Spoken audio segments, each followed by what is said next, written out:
Good evening. Can everyone hear me? Thank you so much. I'm Ernestine Hardy, and I'm a senior advocate with Disability Rights Ohio. We are the protection and advocacy organization for the state of Ohio, in that we serve families of children with disabilities as well as individuals with disabilities, and we take our direction directly from the person with the disability in terms of what kind of action they would like to have happen on their behalf. And I mention that specifically because that's always an interesting caveat for families. Because they call us and they say, well, this is what I want you to help me with for my child. And then at some point in the conversation, one of us will say, well, what does your child want? And you're going, excuse me? My child is 15, she doesn't know what he wants.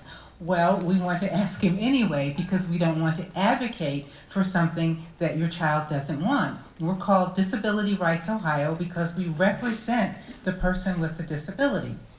Now, mind you, minor children are an exception in that we work in conjunction, in partnership with the parent, because you are their legal guardian and you do have the rights, particularly with special education. The young person can't sign off on anything. They can't withdraw from anything in terms of officially and legally. But at the same time, we want to start as young as possible, if they're able to communicate, honoring what it is they think about what they want for their own lives. Now, mind you, that's still your personal decision within your own family in terms of how you move forward, but we want you to know that our first position is to respect and acknowledge what the person with the disability wants for themselves. So that's one of the things that I want to make sure that you see in terms of what might be different from what you've seen at other agencies in terms of how you've gotten assistance from them, in terms of the importance of your input, but you are not solely the only person we're probably going to talk to. We're going to talk tonight really fast about the eligibility for special education. I'm splitting my half an hour with my colleague, and so we're going to have to talk twice as fast in order to get through this in terms of one of the pieces that I want to talk to you about, because I'm going to do highlights. I'm not going to walk you through every single step of the plan that's on the IEP. There's a handout for that. I brought one from the office. It's a Q&A. You're welcome to look at it. If you have questions, I'd be more than happy to talk to you about it. We have cards outside also that you can call us, open up a case, get some more information. Right now I'm going to give you what I consider to be the highlights of the things that I think trip people up as they're trying to move through the process because they either didn't think about it or they didn't think about it in time. One of the first things is the eligibility for special education related services for a child with a disability is about adverse effect. One of the things people often call and say, well, my child has ADHD and they won't identify him. Well, what is the adverse effect? But he has ADHD and they won't identify him. The piece is both, does he have a disability, but is there an adverse educational effect? Because they might not be seeing anything. He may be taking his medicine religiously, and they don't notice the fact that he normally would have been hyperactive or that he would have not be able to focus. And so they're not seeing the adverse effect. And you have to talk about those pieces in terms of what would happen if he didn't take the medication, because that may make him eligible as a child with a disability under 504, which we're also going to talk about. The other thing is that under the IDEA, the school district has to seek out your child. You don't always have to come to them and say, this is what I'm thinking. They're supposed to be looking for you. They're supposed to be finding those children that live in their district community who might have a disability and may be in need of special education. So they develop the plan, they identify a category to provide services, and they bring you in because you're going to be a part of this team going forward if you choose to sign off and give them permission to, number one, evaluate your child, number two, to serve your child. Most of you have gotten past all that. The free and appropriate public education sticks in, which is a zero reject standard.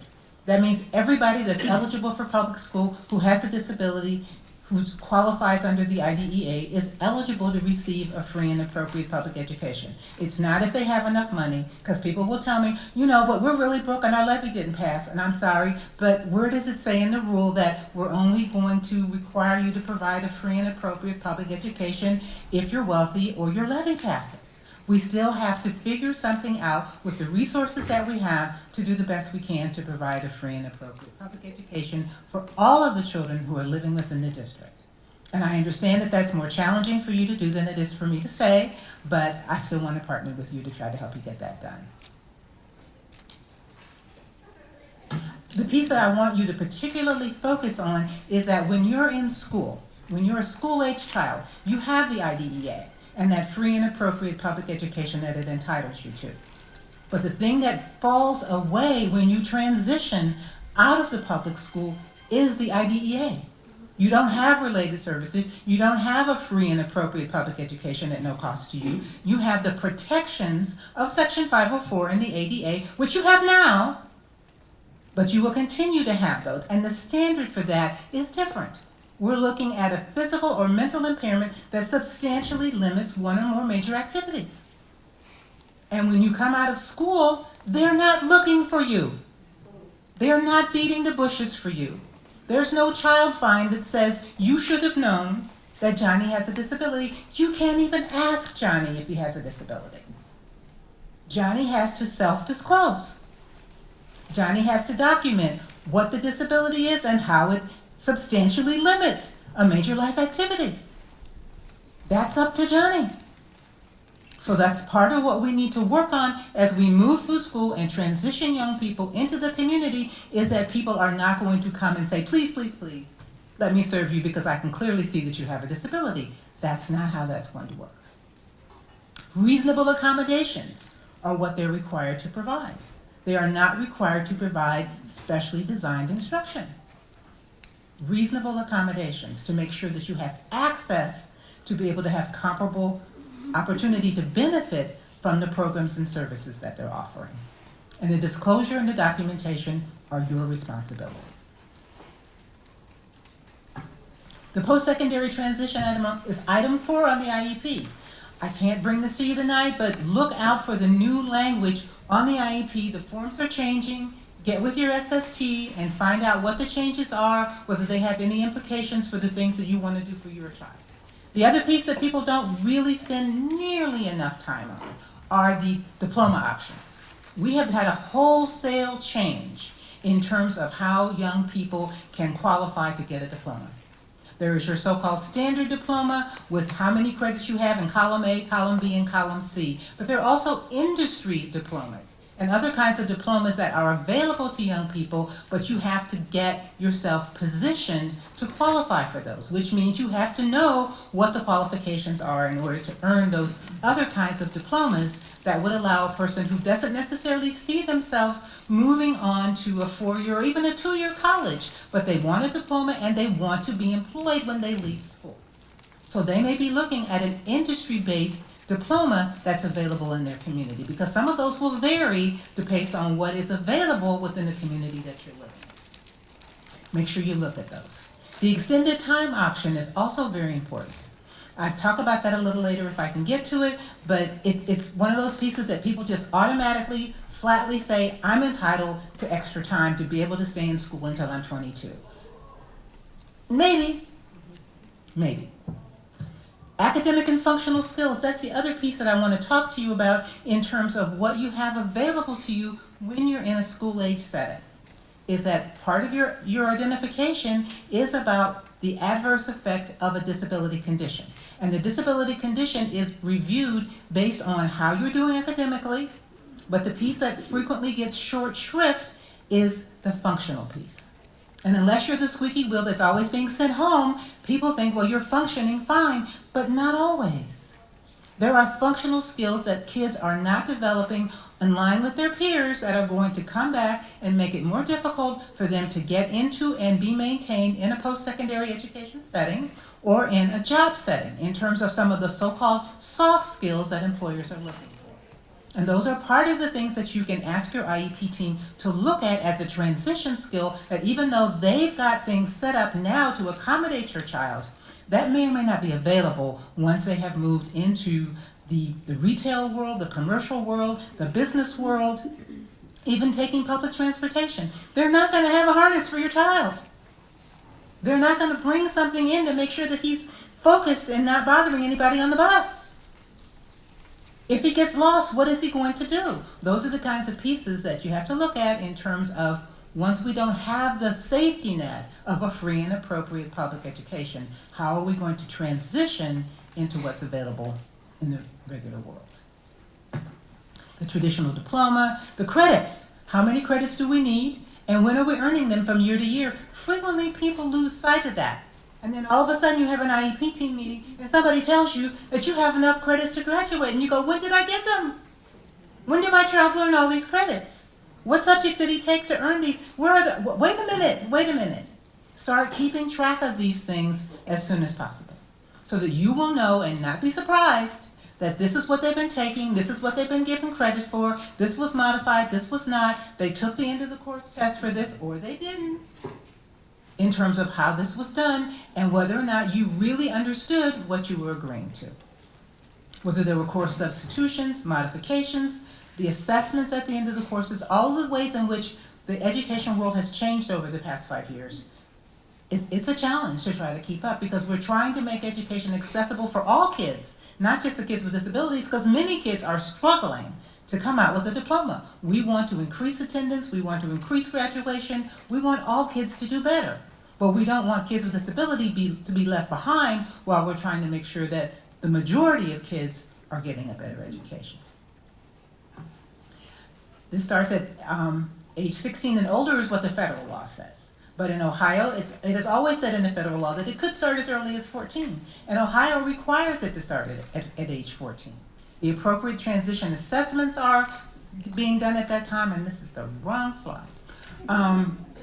Because I wanted to start with the one at 14. Let me see if I can get it to come up. Of course not. Okay. Did you see it? Thank you. The individualized education program starts at age 14. At that point, you're looking at that course of study. What kinds of courses do I want to make sure that my child has under their belt? And the reason that you want to look at that is because you don't want to narrow your options too soon. You want to make sure that your young person has the opportunity to make choices later because they're on track to be able to make changes but without losing too much time. The other piece is in terms of looking at the course of study is also thinking about the whole piece around extended time. The extended time piece is not just, I'm afraid to go out into the world, so I want to stay here until I'm 22. This is about what is necessary for me to get a free and appropriate public education that requires me to stay here. Why does this make sense for me to stay in school? What is it that the school has to offer me that I can't get anyplace else? Why am I still here? So looking at what you want to do based on what a diploma you've identified that you'd like to work for and what outcome you want, whether you want to go directly into employment or post-secondary education or vocational school or whatever, how can you do that to get those credits? Do you want to be able to make sure that you have a legitimate diploma that employers will recognize? I had a young person who just wanted to work in childcare. But when he submitted his diploma to employers, he found that it wasn't a real diploma. He had an IEP diploma that said he had completed his IEP goals from the DD board. And it was not a credit-based diploma. He didn't know that. His parents didn't know that. They swore up and down they were told this was a diploma. Don't let that happen to you. And you want to know what you can do with this diploma and also what the options are. One of the things that I really like that some schools have done, say for instance, so that the person gets a real credit for algebra, they split the algebra in half. And 1 year you take the first half of algebra, and the next year you take the second half of algebra. So when you finish, you have the same knowledge of algebra as the kid who took it in 1 year. And you have the same credit. But it took you longer, which makes sense because you have extended time.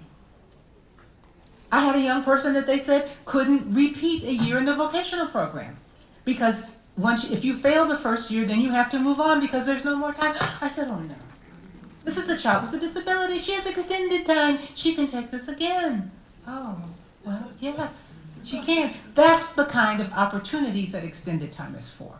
When it makes sense for your young person who actually needs an extended amount of time to master something that has a goal to it and not just the fact that they haven't finished yet in terms of what you're thinking. What are they trying to finish?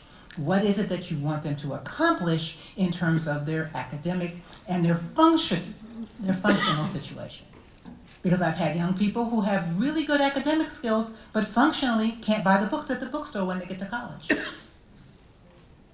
So think about those pieces in terms of, don't get one-tracked, in terms of we're trying to make sure that the behavior is all under control, but the academics fall behind. Or because we've got the academics that he's succeeding in, and we want his self-esteem to be high, but we haven't worked on the fact that he has poor social skills. There must be a coordinated and focus for improving the academic and the functional skills in such a way as to move. And the other piece I want you to think about is movement. It's not just moving from grade to grade. It's also moving from skill to skill in terms of acquiring the information, the knowledge, and the ability to be able to do things in other environments. The goals and the services must be provided to all students, not just the ones who are academically gifted, not just the ones who can talk, not just the ones who have certain kinds of skills, but all students, even the ones who people consider to be functioning at a very low level. Even the kids who are on the alternate assessment, they're still entitled to transition services in terms of what are they going to do when they enter the community, how are they going to spend their time, what is their life going to look like. And that's why there are all those categories on there in terms of employment and leisure and all those other pieces of looking at the full range of an integrated community life. The goals must be based on age-appropriate assessments. And those assessments aren't just what we normally think of as some sort of pencil paper test that you sit down with the little number 2 pencil and fill in those little grades. We're not talking about that. We're talking about assessments that have been designed to try to get at the interests and the skills of students with disabilities, but we're also talking about portfolios of skills and interests, things that the person has done, things that made their eyes light out, things that they keep going back, and we'll call it perseveration, but it's really what they're interested in. And is there some way to use those skills that they show an interest in and turn them into something that they might be able to develop a worthwhile hobby in, or even an employment opportunity? But by paying attention to how much interest they're showing in something, because we also want them to have a broad range of opportunity to see what people do.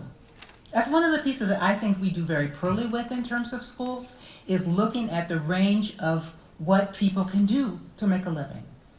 I'm a disability rights advocate. I never said I want to be a disability rights advocate when I grow up. Who knew you could make a living as a disability rights advocate? But in terms of being exposed to different opportunities, different fields, different professions, different ways to earn a living, and we chuckle and we snicker up our sleeves when the kid says, I want to play in the NBA, or I want to fly jets. But let's move on from there. All right, what is it about the NBA that you like? What is it that you could do around the stadium, around the field, around the airport that would allow you to be involved with planes? No, you're not going to fly it, but you could put the luggage on. No, you're not going to fly it, but you could take the tickets. No, you're not going to be LeBron, but you can, be the one who fixes his car. I mean, seriously, that car's tricked out, I'm sure. And if you are even the one who gets to park it, that may be the thing that makes your day, that you parked LeBron's car when he came to the restaurant where you're working. So, I mean, there are ways in which, rather than just saying, oh, that's ridiculous, to take the interests of the young person and see if you can work out something in terms of assessing why they want to do this. Well, part of it is because it's what they know. They can see those players on television. They can look at their stuff on the internet. What other kinds of ways in which we could expose them to more careers that might also be interesting to them if they just knew about them? The first step in appropriate age transition assessments is training, education, and employment. All of these areas need to be looked at, and it's not just for kids who function high. We're looking at training and education and employment for kids who are on alternate assessment, who have a functional curriculum, because we are looking for them to have full lives. We are not looking for them to go away from school and go home and sit down and wait for their life to be over.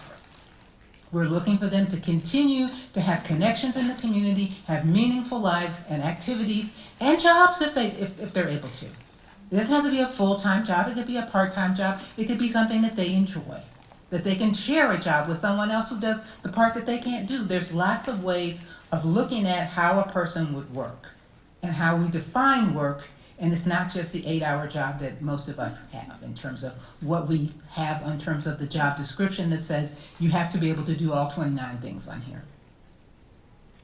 There are lots of ways of carving out jobs, that there are things that some small employers have that I never get around to doing X. Can he come in and do that? My inventory is a mess. Can this kid come in and organize? Some kids love to organize things.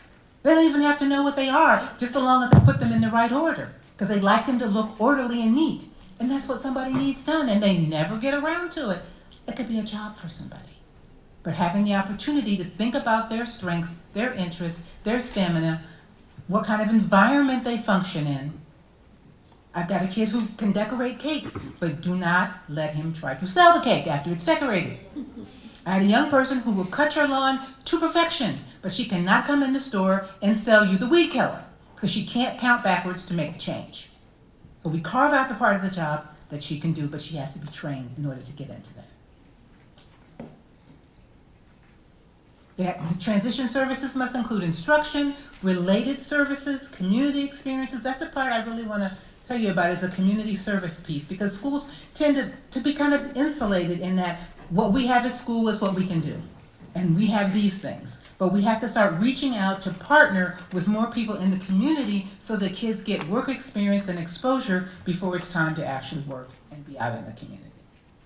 The development of employment objectives in terms of what it is the young person sees themselves doing, and sometimes they don't see it until you show it to them. And then you see their eyes light up. The acquisition of daily living skills. Many young people who can get the skills to have a job can't hold it because their daily living skills are at deficit. They don't know what to do at lunchtime. They don't know how to ask for help. They don't know how to work with the coworker who looks at them sideways. They don't know what to do with that. Functional vocational evaluation. As I said, looking at what it is they have on the list, on the menu, and then how can your young person access that. They have to be qualified, but in terms of how they access the programs and services that are provided by a vocational school, because many of those vocational schools receive federal dollars. What did I say was left after IDEA is over with? Section 504 and the ADA. Section 504 comes into play when you receive federal dollars. You promise that you will not discriminate against persons with disabilities. So looking at how they can make a program accessible to a person with a disability, but you do have to be otherwise qualified. It is not just anybody who walks in the door gets to be in the car repair program, because you cannot come out of a car repair program saying that I can change your oil appropriately 50% of the time. That's not going to work. You have to be able to hit a standard that makes you employable in this program. If you go into a culinary program, do you need to be able to make a 9-course meal? No, but can you be the person who does the sous chef stuff? Can you do the prep work? So you're looking at parts of the job in terms of which aspects of the culinary field might you be able to be employed in, even though you cannot do the whole 9 yards. Back to the courses again. I'm going to go on this one more time in terms of what courses are required. What are the elective courses? What are the modified courses? Those are the ones where I was telling you, like you take Algebra 1 half the time and Algebra 2 the other half. The specially designed courses. Sometimes they've got something that's set up specifically for kids who have learning disabilities so that the information makes more sense to them. Educational experiences in school and in the community where that you have an opportunity to do part of what you're getting your credit for at school, but also part of what you're doing in the community. And I think that we need to look at those as valuable opportunities and not as something that is a brush off. Back in my day, they used to think that the kids who were in the work experience program were the kids that the school had lost faith in. I don't necessarily think that that's appropriate. I think that the work experience programs are an opportunity to get work experience, which is what many children need, to get an idea of not just that you have to be able to type fast, but you also have to be able to ask for help, to figure out problems, to work on teams, and to pull your weight. And then you have to know what to do when you're on break. How do you fill that time? There is not an aide there to make sure that you don't wander off. You have to be able to manage these things yourself. or be able to figure out a reasonable accommodation, not any accommodation, not every accommodation, a reasonable accommodation. And just because you're accustomed to this accommodation doesn't mean that the employer has to provide that accommodation. They have to provide a reasonable accommodation. It's a negotiation. I think I've already said this. Well, the other piece is the ACT and the SAT. Are any even districts that are already using the ACT or the SAT as one of the pieces for graduation? Some schools are considering that in terms of making funds available so that all the kids take this in terms of a threshold of what their overall achievement has been across the board over the time that they've been in school. There are opportunities to practice and have prep tests for these things, and if you really want to get into a four-year college, these are the kinds of pieces that you can't be afraid of, that you have to start early looking at in terms of how am I going to get my child through this program? How am I going to see how they're going to be able to be modified? It's not even modified, it's accommodated. They're not going to modify the SAT. They're not going to modify the ACT. They'll accommodate you, they'll give you extra time, they'll give you a smaller group setting, they'll do certain kinds of things, but the test is the test. And they don't modify that. Otherwise the validity is gone. The other thing, and then people with families of kids with disabilities frequently just assume that because their child has a disability that they could not possibly participate in the programs where the kid gets double credit. They can take a course at school that also will give them college credit. And it's not for everyone. It absolutely is not. But there are some children with disabilities who are totally capable, given the opportunity, to participate in some of these courses. And this is the kind of thing that you might want to have a child do when you have time to break the course down into smaller chunks, so that they have the opportunity to make the course accessible to them. They may need to take an incomplete in order to finish the course, but they will still come out with a college credit at the end of it, which is one less credit you have to pay for when they get there. You don't want, it's not necessary for your child to end up with remedial courses. That's a legitimate use of extended time, is to get those courses mastered at a level that when they get ready to go to Columbus State or Cleveland State or wherever, that they're ready to enter the playing field of a freshman and not spend the first year, year and a half taking the remedial courses that they didn't realize they hadn't really passed in high school. But these are the kind of pieces that as parents, we want you to keep an eye out for and work on in terms of, is he getting a modified grade? Is this a grade that will be comparable to what other kids are getting who are going into the next level of education or into training? Summer experiences and opportunities. There can be summer experiences in terms of work opportunities. We have agencies that will help you with that in terms of what your child could be looking at those skills, those opportunities, the soft skills in particular, in terms of, we can teach you how to type, but we can't always teach you to keep your hands to yourself, or not to just speak literally like, that person's really bad. Yes, they are, but it's not appropriate for you to say so.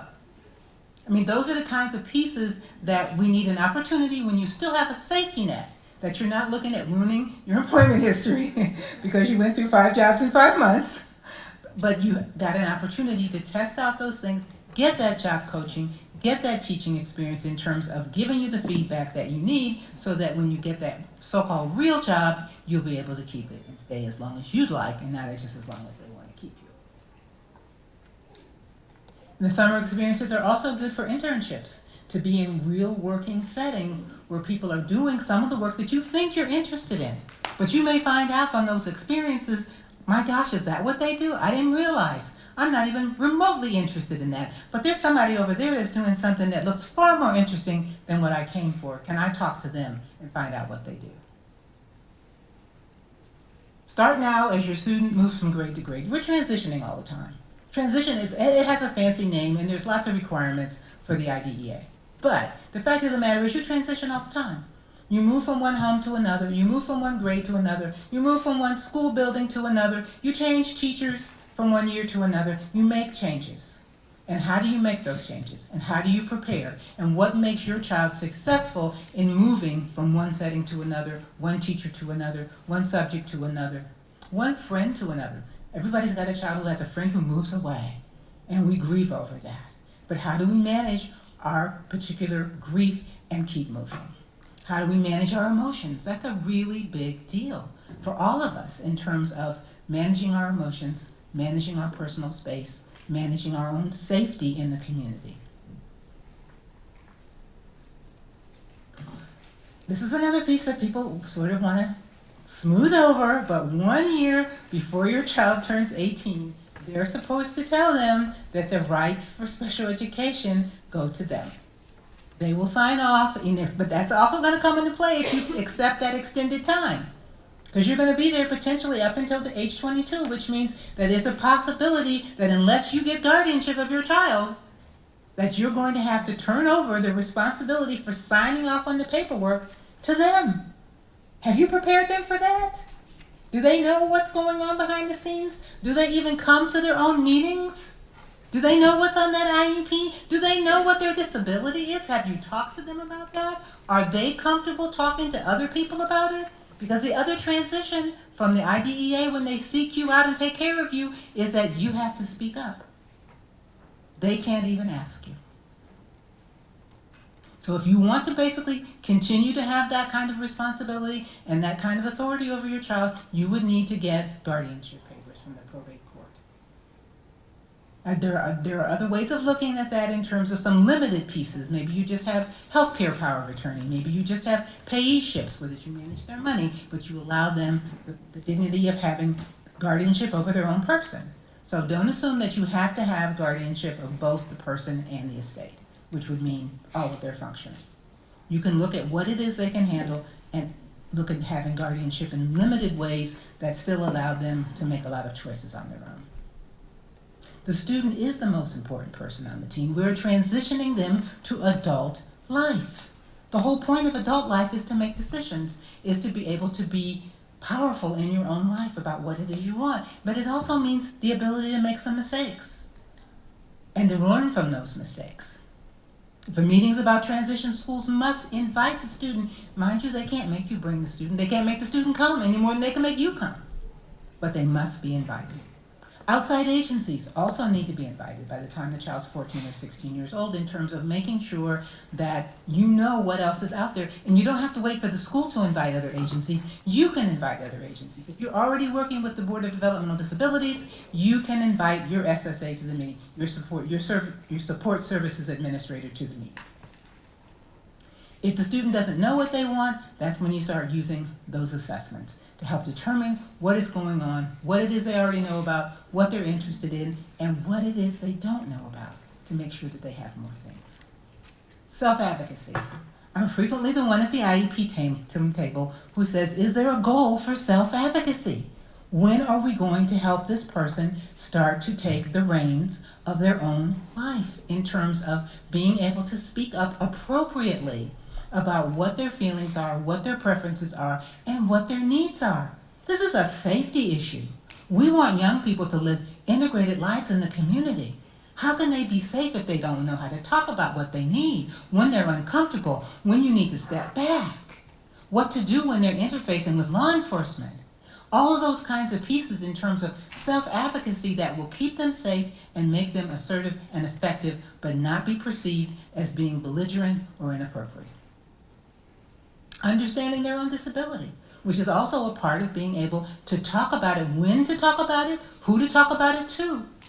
Even if you have, I've got kids who've got cards. If they don't feel comfortable, they will hand you the card that gives a brief description of the fact that they have autism or they have whatever. And there are some pointers on there in terms of who to call or what would help you to communicate with them more effectively. But they're prepared. The cell phone is a wonderful thing. It's our new favorite adult toy. Oh, actually, I've decided it's the new favorite infant toy. You remember when children were smaller, if you're old like me? They used to have your keys. And they played with them and they jingled. And now they're sitting there pushing the buttons on, not even buttons, they're touching the screen on your cell phone. That's what they do. So having your child be able to use those apps on that cell phone in ways that facilitate his life. I'm getting the bumps rush. Are things that we need to be thinking about, and not just the fact that horrible things go on the internet. But what are the apps that can be useful and a safe way to use things that will help them navigate and get through their lives? In terms of your staying for that up to 22, only if it's necessary for FAPE. What are you going to be doing with that time? And why is it that the school is the one who has to do it? So knowing when to leave, plan your course of study, know what you want, have your functional needs met. You're transitioning to loosen up your grip a little, give them a few more responsibilities while they're still at home, and you can keep them from crashing and burning. Use technology safely.